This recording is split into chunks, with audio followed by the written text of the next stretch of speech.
Shalom, selamat pagi Bapak Ibu Saudara yang dikasihi Tuhan. Kita bertemu kembali dalam acara Renungan Pagi Spiritual Life. Dan pagi hari ini kita akan melanjutkan pembacaan kita yang terambil dari Lukas 11 ayat 27 sampai 28. Judul perikop ini adalah siapa yang berbahagia. Saya akan bacakan bagian firman Tuhan ini bagi Bapak Ibu Saudara sekalian. Ketika Yesus masih berbicara, berserulah seorang perempuan dari antara orang banyak dan berkata kepadanya, "Berbahagialah ibu yang telah mengandung engkau dan susu yang telah menyusui engkau." Tapi ia berkata, yang berbahagia ialah mereka yang mendengarkan firman Allah dan yang memeliharanya. Saudara yang dikasihi Tuhan, di dalam perikop yang baru saja kita baca ini, dijelaskan bahwa suatu ketika Kristus sedang mengajar, tiba-tiba seorang wanita berseru kepada Kristus di tengah-tengah pengajarannya itu. Dia berkata, "Berbahagialah ibu yang telah mengandung engkau dan susu yang telah menyusui engkau." Saudara yang kekasih, Kristus kemudian meresponi perkataan perempuan ini atau wanita ini dengan berkata, yang berbahagia ialah mereka yang mendengarkan firman Allah dan yang memeliharanya.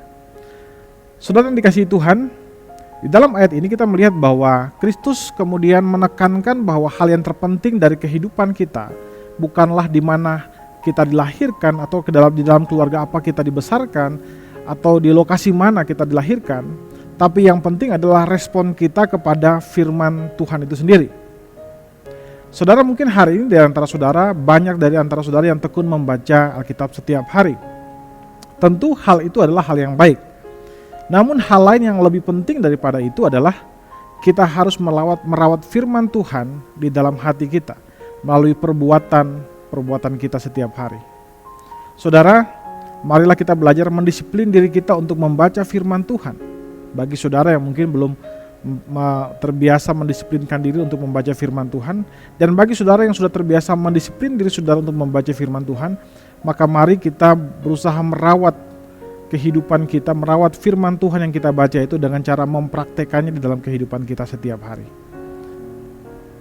Ketika kita belajar untuk mempraktekkan firman Tuhan setiap hari di dalam hati kita, maka itulah yang dimaksud dengan Kristus, dengan terpeliharanya firman Tuhan di dalam hati kita. Dan ketika firman Tuhan terpelihara dalam hati kita, maka pikiran, hati, kata-kata dan perbuatan kita pun akan menjadi serupa dengan Kristus. Karena firman Tuhan memiliki kuasa untuk mengubahkan kita menjadi serupa dengan Kristus. Saudara, kehidupan yang dikuasai oleh firman membuat kita semakin serupa dengan Kristus. Mari kita mengambil waktu sejenak untuk merenungkan firman Tuhan yang baru saja kita dengarkan. Saudara, bagaimanakah disiplin rohani saudara dalam membaca Alkitab dan juga dalam mempraktekkan firman Tuhan itu? Saudara, marilah kita mengambil waktu sejenak untuk mendoakan hal tersebut. Berdoalah agar Tuhan memberikan saudara kemampuan untuk tekun membaca dan melakukan firman Tuhan di dalam kehidupan saudara setiap hari.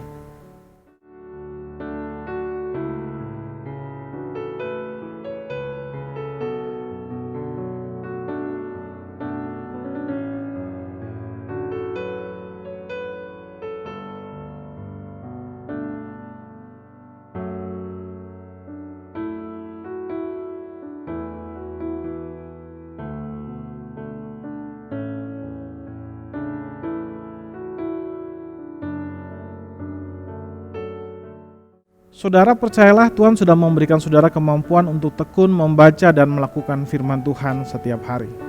Mari kita tundukkan kepala, kita berdoa. Ya Tuhan Allah Bapa kami bersyukur buat kasih dan setiamu bagi kami Tuhan. Terima kasih jika Engkau menjaga, melindungi kami dari malam dalam istirahat kami sampai pagi hari ini kami boleh bangun. Itu hanya karena anugerah dan kasih-Mu kepada kami. Bapa, sekarang kami akan melanjutkan kehidupan kami. Engkau jagai kami, sertai kami, biar semua yang kami kerjakan hari ini semuanya memperkenankan hati-Mu saja. Di dalam nama Tuhan Yesus kami berdoa kepada Bapa Surgawi. Haleluya, amin. Amin. Bapak Ibu Saudara dikasihi Tuhan, selamat pagi, selamat beraktivitas dan Tuhan Yesus memberkati kita semua.